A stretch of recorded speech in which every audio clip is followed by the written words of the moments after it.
আপনারাই যা বলতেছেন তাতেই তো কোনো বাধা নাই। এখন যদি বলেন যে না আরো দেরি করতে হবে, তাহলে কারণটা তো তাকেই বলতে হবে যে কেন করতে হবে। এখন কারণ যদি গোপন থাকে যে আমরা সংগঠিত হতে একটু সময় লাগবে, আন্দোলনের নেতৃত্ব দিয়েছে আমাদের সেই শিক্ষার্থী ভাই বোনের চেয়েও শ্রমজীবী মানুষ, সাধারণ মানুষের সংখ্যা অনেক বেশি।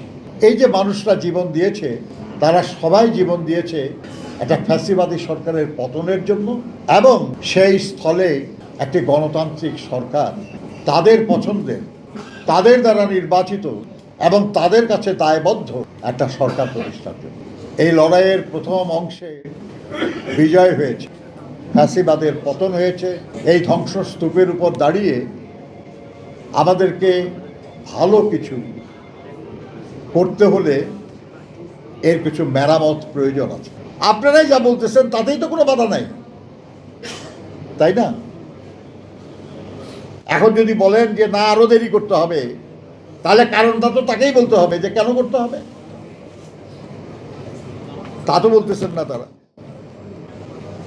এখন কারণ যদি গোপন থাকে যে আমরা সংগঠিত হতে একটু সময় লাগবে, কিংবা আপনি কারো কারোর সঙ্গে একটু জোটের চেষ্টা করতেছেন, সেই জোটটা বানানোর জন্য একটু সময় লাগবে।